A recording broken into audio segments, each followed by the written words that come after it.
And talking about relationships, आपने अभी अभी मेंशन किया कि आरएफसी में पार्टिसिपेट करने से apart from the automobile performance and improving yourself and getting a better performance due to a better car, आपके कहीं ना कहीं रिलेशंस बहुत इम्प्रूव हो जाते हैं लोगों के साथ. What can you explain a little bit कि किस तरीके के रिलेशंस आपके बिल्ड हुए? And see if I talk about the game, तो हर I can say means mainly all over India से या हर स्टेट से कोई ना कोई आता है.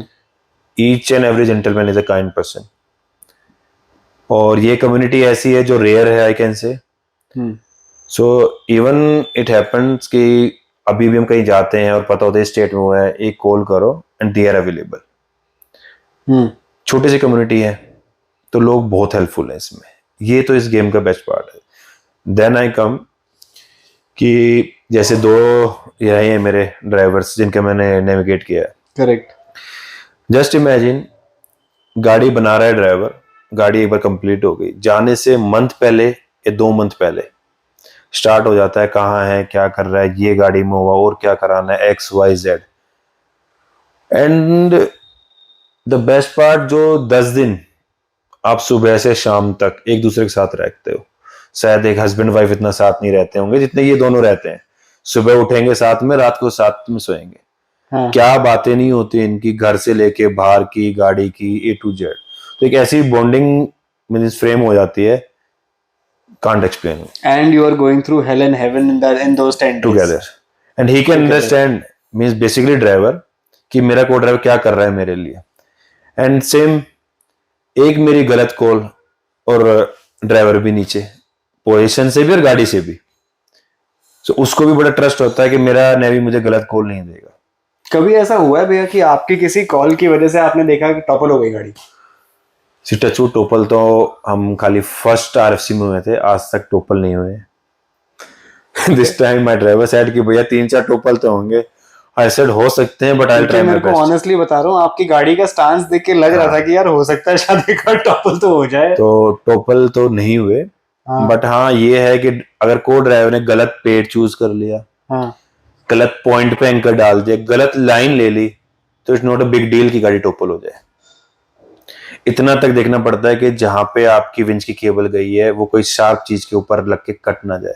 बेसिकली टोपल्स यहीं पे ज्यादा होते हैं जब लोगों की विंच टूट गया, विंच रोप स्ट्रैप टूट जाता है. जस्ट इमेजिन कोई 80-85 डिग्री पे 70 डिग्री पे ऐसे है जस्ट ऑन अ रोप और वो टूट जाए तो सीधा बैक फ्लिप होता है. हर RFC में होता है, हर RFC में होता है. कोई साइडवेज गिरता है, कोई कैसे गिरता है. तो ट्रस्ट तो दोनों का, यहीं से एक बॉन्डिंग बनती है. उसके बाद वापस आओ, बिलीव मी, अगर साल भर बात करें तो ये टॉपिक कभी खत्म नहीं होता है. तो 10 दिन ऐसे करते हैं, एक अलग ही बॉन्डिंग हो जाती है लोगों के साथ. लास्ट चीज पूछना चाहूंगा भैया, वैसे तो हजारों चीजें इसमें बात कर सकते हैं, एज यू राइटली सेड कि this is a never ending topic. 4-5 चीजें अगर आप एक बार बता सको for people who want to enter into RFC, कि वो अपनी जर्नी की शुरुआत कहां से करें और किन किन चीजों का उनको ध्यान देना चाहिए.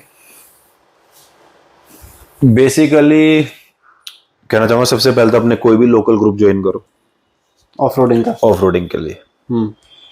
बिफोर मींस बाइंग और बिल्डिंग अ व्हीकल और योर रिग्स, पहले ज्वाइन करो, किसी के साथ जाओ, देखो, उसके बाद अपना व्हीकल चूज करो, डिजाइन करो या उसको बिल्डअप करो. क्योंकि ये प्रॉब्लम मेरे साथ हुई थी. ग्रुप ज्वाइन कोई किया नहीं था, गाड़ी ली, पैसा लगाया, एज अर्लियर सेड कि डिट्टो थार की कॉपी मैंने बनाई थी. फर्स्ट डे गया, फर्स्ट डे टायर फटा. 2-3 OTR के बाद पता चला फेंडर्स बेंड हो रहे हैं, फेंडर्स नहीं होने चाहिए थे. लाइक स्लोली ये चेंजेस वो चेंजेस. जो आज मेरी गाड़ी है देखो कह ही नहीं सकती, वो गाड़ी थी. सो आई डोंट वांट कि लोग जाएं पहले कुछ और व्हीकल पे पैसे स्पेंड करके बाद में पहुंचे. तो पहले जाओ, देखो, उसके बाद डिसीजन लो कि क्या गाड़ी बनानी है. पहले एक नॉर्मल व्हीकल ले लो, उसको चलाओ, अपने आप को इम्प्रूव करो, उसके बाद मॉडिफिकेशंस पे जाओ. मीन बेसिकली क्या आप उन मोड्स को हैंडल कर पाओगे, या किसी गाड़ी को 1-2 बार चला के देखो, ट्राई करो, उसके बाद. ये नहीं कि पहले गाड़ी बनाई उसके बाद जाएंगे. मेरा पॉइंट ऑफ व्यू तो ये रहेगा इसमें हमेशा. डेफिनेटली. क्योंकि मुझे मेरा भी एक्सपीरियंस याद है, मतलब मैं इसलिए बता रहा हूँ क्योंकि I can completely relate to you and maybe I can also add some value to people who are viewing, because थोड़ी बहुत ऑफ रोडिंग कर ही लेते हैं हम भी, हाँ कि मैंने सबसे पहले थार ली थी, और वो भी मैंने, ऑब्वियस सी बात है, किसी को देख के ली होगी Thar, I will not deny it. फिर मेरे जीजा जी ने ऑफ रोडिंग पे मुझे इंट्रोड्यूस कराया, और उस टाइम पे मुझे लगता था कि भी थार तो अल्टीमेट ऑफ रोडिंग करने के लिए। तो NIOC फिर ज्वाइन किया। NIOC ज्वाइन करने से पहले हाँ, गाड़ी के अंदर कुछ मॉडिफिकेशंस करे थे, लाइक बड़े टायर्स वगैरह थोड़े से लगाए थे 32 इंच के, so on and so fourth. फिर धीरे धीरे लेकिन जैसे जैसे, और बहुत सारी चीजें लगाई थी, पीछे वो टायर कैरियर लगा लिया था, आगे वो फ्रंट पूरा वो लगा लिया था फ्रंट टॉपल अवॉइड करने के लिए। बट इवेंचुअली धीरे धीरे जब ऑफ रोडिंग करना शुरू किया, देन आई स्टार्टेड रियलाइजिंग किया this is too much of weight. इतना वजन डाल दिया गाड़ी के ऊपर कि जहां एक नॉर्मल, एंड आई रिमेम्बर हमारे साथ एक फेलो ऑफ रोडर होते थे संजय चतुर्वेदी, उनकी बोन स्टॉक थार होती थी, और मुझे अभी भी याद है कि कुछ ऑब्स्टिकल्स थे जहां पे कि उनकी गाड़ी चली गई, लेकिन मेरी गाड़ी पे इतना सब कुछ होने के बावजूद वो नहीं जा रही थी। क्यों? क्योंकि वेट का इशू था, और वेट के इशू की वजह से गाड़ी के बाकी पार्ट्स जो कि उस वजन को सपोर्ट नहीं कर सकते, देखो और वेयर एंड टियर होगा, कुछ भी करके 200-250 किलो एक्स्ट्रा गाड़ी के ऊपर लग गया था। तो एक्सल के ऊपर उतना ही लोड आ रहा था, ब्रेक्स के ऊपर उतना लोड आ रहा था, गियरबॉक्स के ऊपर लोड आ रहा था, सस्पेंशन पे लोड आ रहा था, खर्चे पे खर्चा होता गया। कभी भी एक परफेक्ट ऑफ रोडर बने नहीं। इवेंचुअली एक पॉइंट ऐसा आया, 6 साल गाड़ी चलाने के बाद, ऐसी तैसी करने के बाद, तब जाके मैंने डिसाइड किया कि चलो अब थार से ऑफ रोडिंग नहीं होगी। फिर I ended up selling the Thar, and I ended up buying the same vehicle जो कि आपने प्रगुन भैया के साथ यूज करी थी 2017 और 18, हाँ 17-18 के आसपास मैंने ली थी। और वो दिन है और आज का दिन है, मुझे ये तो पूरा विश्वास हो गया है कि वो गाड़ी मतलब कहीं नहीं जाती। मैक्स टू मैक्स ये है कि 6 महीने अगर गाड़ी खड़ी रही तो एक बार सर्विस करा लो, इंजन इलेक्ट्रिकल्स चेक करा लो। That was a bulletproof। हम भी गए तो हम भी ये सोचते थे यार क्या है, एक्सीलेटर प्रेस करना है, गैस ऑन करनी है, गई गाड़ी। हाँ। वो नहीं होता वो नहीं होता। लोगों ने क्या क्या गाड़ी में लगाया, even it took around 2 years for me to know कि हमारे ग्रुप में लोग की गाड़ियां क्यों ऊपर जा रहे हैं, क्यों अटेम्प्ट कर लेते हैं। करेक्ट, हाँ बिल्कुल। इतनी जल्दी कोई डिस्क्लोज नहीं करता मेरी गाड़ी में, एवरीवन वांट्स कि मेरी ही आगे हो। बिल्कुल बिल्कुल बिल्कुल। बट मैं इस चीज में अलग हूँ। लाइक मेरे कजन भी है लकी, ही वाज लाइक कि भैया गाड़ी बनानी है, मतलब गाड़ी नहीं बनानी भैया, मेरी है, बनाओ चलाओ। एल्स ही वाज की गाड़ी he was going to buy, कि मैंने ले रही बना रहा हूँ। तो मेरा रहता है कि यार लोगों को सही गाइडेंस दो, बताओ, एक ही बारी में उनकी फिर गाड़ी ठीक ठाक बनवा के छोड़ो। बिल्कुल बिल्कुल, that is so true. And in continuation to that, आपने अभी जैसे ये तो बताया कि ऑफ रोडिंग में एंट्री कैसे करनी है। अब ऑफ रोडिंग पे अगर कोई compete करना चाहता है, जैसे RFC में पार्टिसिपेट करना चाहता है, तो उसे किन किन चीजों का ध्यान रखना चाहिए? कहाँ से शुरुआत करनी चाहिए, इफ आई शुड से? पहले तो अपना कोई भी जो लोकल इवेंट्स हो रहे हैं आसपास में, कॉम्पिटिशन्स हो रहे हैं, हाँ। सबसे पहले तो मुझे कोई ग्रुप ज्वाइन करके OTR वगैरह करो, कंपटीशन जरूर करो। कंपटीशन करने से मींस एक माइंडसेट रहता है कि इस लेवल तक का गेम मैं कर सकता हूँ, इससे आगे मुझे और करना है। तो ये मेन रहेगा। आसपास लाइक अब तो बहुत से मींस आई कैन से इंडिविजुअल ग्रुप्स भी हो गए, या पहले महिंद्रा ग्रेट एस्केप हुआ करता था, और साउथ में बहुत होते हैं, अरुणाचल हो रहे हैं, चंडीगढ़ पंजाब होते हैं। तो मींस एक आधे कंपटीशन जरूर उसको करना चाहिए, ताकि थोड़ा एक आइडिया लगता है कि क्या क्या चीजों की कमी है, कैसे कैसे चीजों को करना है। कंपटीशन से क्या क्या सीखेगा एक बंदा? अगर 3-4 इंपॉर्टेंट चीजें बुलेट्स में बताओ तो क्या क्या चीजें सीखने को मिलेगी एक कंपटीशन में पार्टिसिपेट करने? सबसे पहले अपनी स्किल्स कहाँ लैग करते हैं, क्या इंप्रूव करना है। Then he will understand his vehicle, उसमें क्या चेंजेस कराने हैं। ये तो दो हो जाएंगे बेसिक। तीसरा उसका माइंडसेट हो जाएगा आगे भी कंटिन्यू करना है या नहीं करना। 2-3 कंपटीशन के बारे में बहुत से लोग मैंने देखे हैं, 1-2 कंपटीशन करते हैं, उसके बाद गाड़ी टूटना, खर्चा या टाइम वेस्ट कर लो, या कुछ भी जो कोई अफोर्ड नहीं कर सकता, ठीक, कोई पैशन को फॉलो नहीं कर सकता, तो कोई ना वो मतलब स्टेप बैक कर लेते हैं।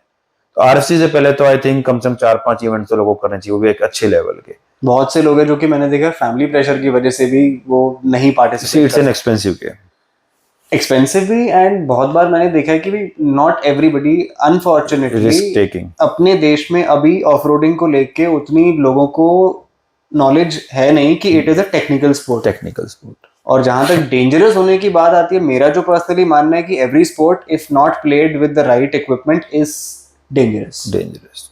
चाहे आप वो टेनिस ले लो, चाहे वो बैडमिंटन ले लो, चाहे वो रैली ले लो, चाहे वो ऑफ रोडिंग ले लो, चाहे वो कोई स्पोर्ट ले लो, आप साइकिलिंग भी ले लो, रोड साइकिलिंग भी ले लो, हाँ सेफ्टी गियर्स तो सब में हेलमेट अगर है। आपने नहीं पहना तो एक तरीके से आप मौत के उसके ऊपर बैठे हुए हो, बिल्कुल। Literally you are sitting on a bomb practically. बिल्कुल। आरएफसी के लिए if somebody wants to understand कि भी हाँ, बिकॉज जो मैं समझ पाया हूँ कि आरएफसी के अंदर एक फिक्स्ड नॉर्म्स होते हैं जिसके बेस पे आपकी गाड़ी की स्क्रूटनी होती है। बिल्कुल। तो उस चीज की अंडरस्टैंडिंग अगर बंदे को लेनी हो तो वो कहाँ देख सकता है, किस you know what, how can he understand all of those things? इनकी रूल बुक है, उसको उठाओ, कोई अच्छा फैब्रिकेटर है जो गाड़ियां मॉडिफाई कर रहा है, आप उनसे बात कर लो, एल्स कोई कॉम्पिटिटर है जो कम्पीट करके आया है, उनकी गाड़ियों से ले लो। कोई इतने हार्ड एंड फास्ट नहीं है, बट कुछ बेसिक रूल्स हैं जो फॉलो कर, वो भी रूल्स के हमारी सेफ्टी के लिए हैं सारे। हाँ, सब सेफ्टी के लिए है। ओके। तो इनकी रूल बुक से कंप्लीट कर सकते हो। इनकी रूल बुक में मेंशन है कि गाड़ी में मींस रोल केज कितने एमएम के पाइप्स का होना चाहिए, बैटरी कहाँ इंस्टॉल होनी चाहिए, क्या कवर्ड होना चाहिए, कितने एमएम के आप टो स्टेप्स यूज करते हो, क्या क्या रिकवरी इक्विपमेंट्स आपको जरूरत है, सब मेंशन है।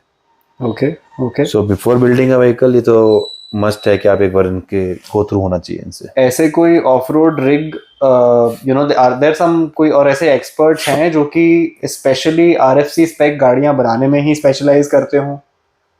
सी साउथ में भी है, बट मैं किसी को साउथ से इतना जानता नहीं हूँ। तो basically when we come towards north, okay, तो एक समराला गाइस के नाम से समराला में है, ओके, रियाद ब्रदर्स वो हो गए। एक उनका नाम अभी याद नहीं आ रहा मेरे को,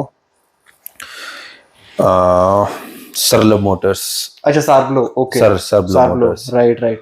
बट आई हर्ड कि शायद इस साल से वो आरएफसी के लिए तो व्हीकल्स प्रिपेयर नहीं कर रहे, एल्स उनकी व्हीकल्स भी बहुत अच्छी थी।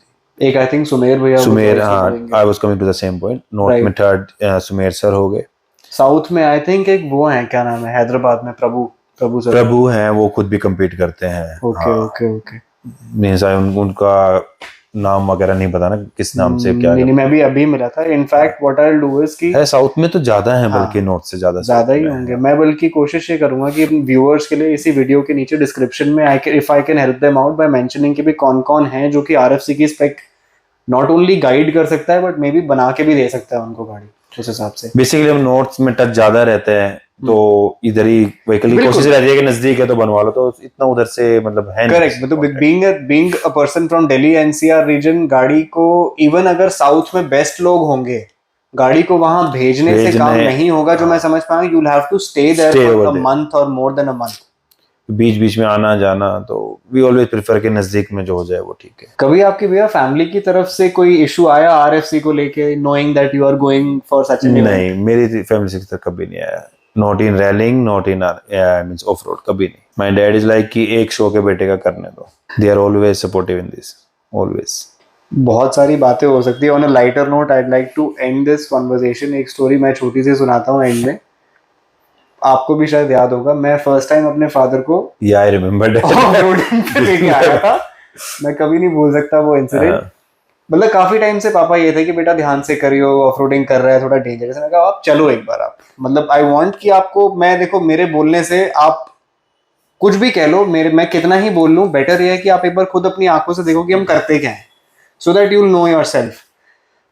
तो मैं आया ऑफ रोडिंग पे उनको लेके, एंड सबसे पहले हमारे दिग्गज जो ओटीआर पे हमारा वेट कर रहे थे सामने, विजेंद्र भैया who is an RFC driver, और उनके साथ ही वाली गाड़ी में आई थिंक आप थे।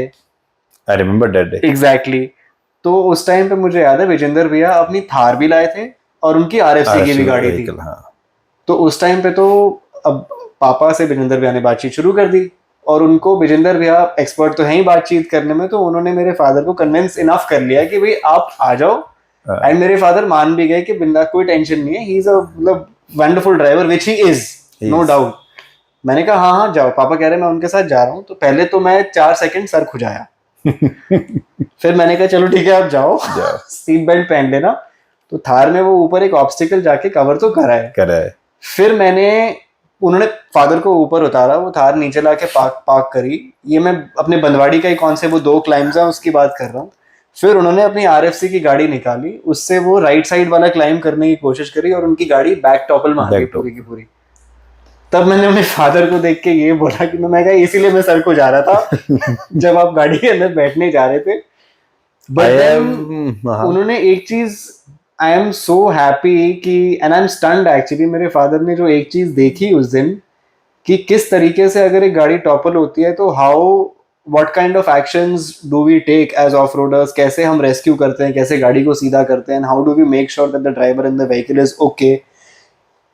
उसके बाद फिर सबसे फनी पार्ट तो ये था कि हम लोग फिर चले गए ओराज, विजेंद्र भैया को थोड़ा वहां बैठे रेस्ट करे, अजय भैया भी वहां पे थे।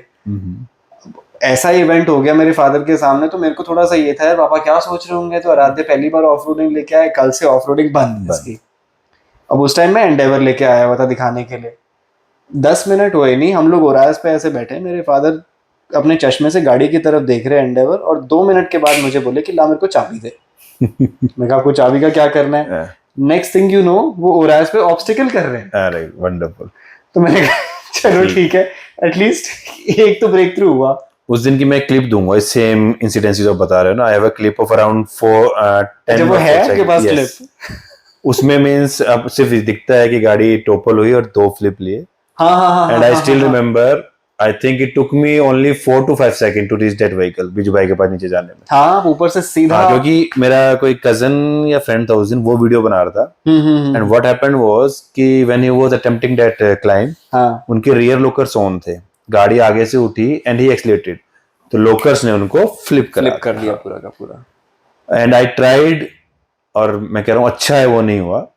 व्हेन मींस उसकी उनकी गाड़ी ऐसे एंगल पे, I tried to grab it कि रोको, बट अनफॉर्चुनेटली और आई कैन से लकीली मेरा हाथ ही टच नहीं हुआ उस पर। शायद साथ में शायद हाँ, अगर पकड़ लेता तो मैं भी उसके साथ ही चला जाता। So I was the one to reach in around 4 to 5 second car के पास, and then we rescued him. My god. So on that note, thank you so much भैया। दोबारा करेंगे ऐसा सेशन, एंड आई एम श्योर, क्योंकि अभी तो सिर्फ शुरुआत हुई है, मेरे माइंड में अभी हजारों क्वेश्चंस है, बट अगर पूछने जाऊंगा तो बहुत लंबा बन जाएगा। But definitely probably one of the OTRs में आपके साथ बैठूंगा, बिल्कुल बिल्कुल, और चीजें आपसे सीखने की कोशिश करूंगा, not just for my self but also for people who are wanting to getting to off road. आओ OTR पे, और या तो RFC में आओ एज अ कंपटीटर और एज अ स्पेक्टेटर अगेन, वो सोचना पड़ेगा उसके बाद। कोशिश तो पूरी रहेगी। But thank you so much भैया, thank you so much for your time.